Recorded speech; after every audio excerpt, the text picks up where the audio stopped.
मनुष्य के बर्बादी के 12 कारण जान लिया तो ज़िंदगी में कभी भी दुखी नहीं रहोगी। दोस्तों, अधूरा ज्ञान 20 के समान बताया गया है। तो आइए जानते हैं श्री कृष्ण भगवान ने गीता में स्वयं क्या कहा मनुष्य के बर्बादी के लेकर के बारे में। आइए 12 कारण क्या है जिससे मनुष्य अपना ज़िंदगी को बर्बाद कर देते हैं। दोस्तों, पहला कारण है व्यक्ति को कभी क्रोध नहीं करना चाहिए, क्योंकि जो भी व्यक्ति क्रोध के आवेश में आता है तो वह व्यक्ति अपने से बड़ों को इज्जत नहीं करता है, उसे अपशब्द कह देते हैं, यहाँ तक कि अपना माता पिता को गाली देने लगते हैं। कभी कभी ऐसा होता है कि बेटा अपने पिताजी को, मम्मी को मारने लगते हैं। लेकिन दोस्तों, ऐसा नहीं करना चाहिए। हमें क्रोध को रोकना चाहिए। क्रोध इतना भयानक चीज़ है दोस्तों कि अपना गुरु को भी नहीं पहचानता है, अपना गुरु को भी अपमान कर देता है। इसलिए क्रोध को शांत करना परम आवश्यक है। अब लोग कहते हैं कि क्रोध को कैसे रोका जा सकता है। क्या क्रोध को भी रोका जा सकता है? जी हाँ, बिल्कुल सही सुना आपने। क्रोध को रोकने के लिए हमें कुछ देर तक शांत रहना है और कोई महापुरुष का किताब मिले तो उसे अवश्य पढ़ना चाहिए और हमें भगवान का नाम जाप करते रहना चाहिए। कुछ देर तक मौन धारण करते रहना चाहिए। और अगला कारण है दोस्तों, पराये स्त्री पर कभी भी हमें गलत नज़र से नहीं देखना चाहिए, उसे माता या बहन के रूप में देखना चाहिए। आइए अब अगला कारण जानते हैं जिससे मनुष्य का पतन हो जाता है। अगला कारण है दोस्तों अहंकार। जो भी व्यक्ति के पास ज़्यादा रुपया, पैसा, धन दौलत हो जाता है तो वह व्यक्ति अहंकार करने लगता है कि हमसे बड़ा इस पृथ्वी में कोई नहीं है। लेकिन दोस्तों, अहंकार ही उसे ले डूबता है। अहंकार विनाश का कारण है। जिस प्रकार रामायण में महाराजा रावण माता सीता को हरण कर लाए थे तो उसका संपूर्ण लंका सहित जलकर भस्म हो गया था।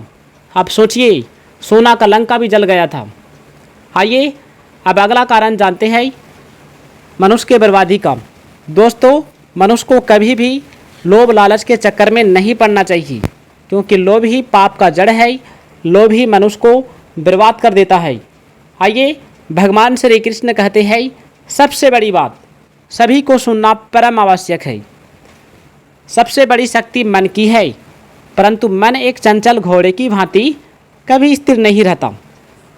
योग के द्वारा चित्तवृत्तियों का विरोध करके जो मन को काबू कर लेता है, उसका मन सर्वव्यापी आत्मा के अधीन होने से वे संसार की समस्त शक्तियों पर विजय अधिकार जमा लेता है। अपने कर्म की अच्छाई और बुराई हर क्षण परखते रहना चाहिए। अपने कर्म को परखने के लिए मनुष्य के पास एक ही कसौटी होना चाहिए। वो ये सोचे कि यदि हम इसी समय मर जाएं तो मेरा यह कर्म किस गिनती में आएगी। इसलिए यदि कोई भूल हो जाए तो तत्काल सुधार लेना चाहिए। ये कभी ना सोचे कि आज की भूल को कल सुधार लूँगा।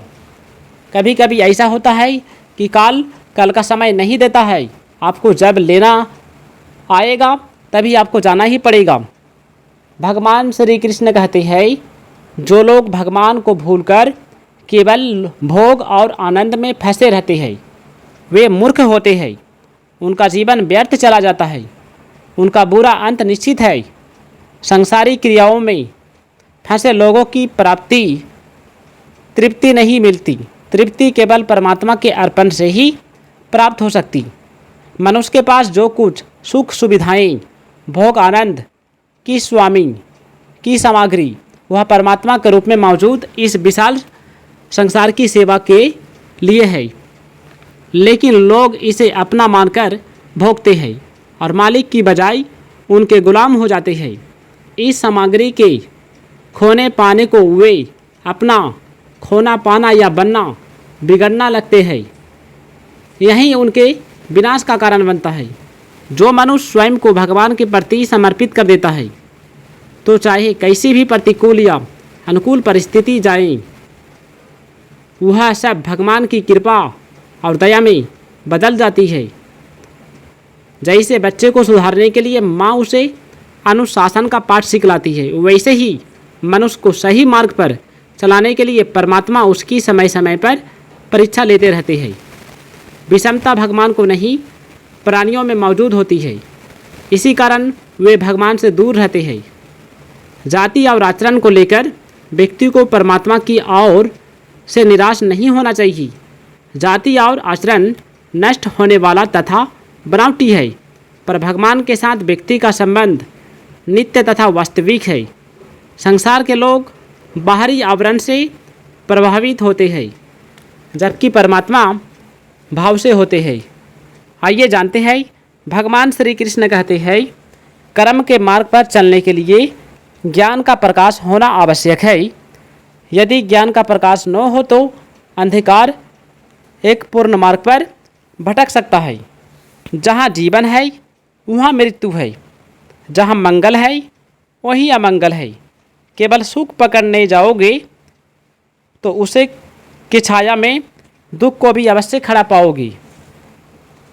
भगवान श्री कृष्ण कहते हैं, मन भगवान में लगाने से संसार का चिंतन नहीं होगा और बुद्धि भगवान में लगाने से मनुष्य को संसार के आश्रय की आवश्यकता नहीं रह जाएगी। सांसारिक सुख पदार्थ कर्म करने से प्राप्त होते हैं, लेकिन भगवान की प्राप्ति चाहना वाला भावना द्वारा होता है। कर्मों को भगवान को अर्पण करने से व्यक्ति आसानी से भगवान को प्राप्त हो जाता है। किसी एक विषय में होशियारी प्राप्त करने के लिए बार बार प्रयत्न करने का नाम अभ्यास है। मन पर नियंत्रण ध्यान तथा अभ्यास द्वारा किया जा सकता है। कर्मों से लगाव और फल की इच्छा ही सांसारिक बंधन का कारण है।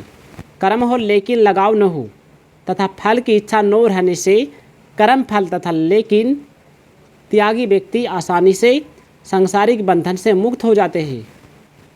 शरीर, इंद्रिय, मन, बुद्धि, योग्यता, समर्थ, पदार्थ आदि जो कुछ मनुष्य के पास है वह सब का सब संसार से ही मिला हुआ है, उसका व्यक्तिगत नहीं है। अपना कुछ नहीं है, अपने लिए कुछ नहीं चाहिए तथा अपने लिए कुछ नहीं करना है। यही कर्म योग का मूल महामंत्र है। जीव यानी कि आत्मा स्वयं चेतन और अविनाशी है तथा संसार और विनाशी है। त्याग असीम होता है। संसार के संबंध में तो सीमा होती है, पर संसार के त्याग में कोई सीमा नहीं होती। त्याग करते ही परमात्मा की प्राप्ति हो जाती है।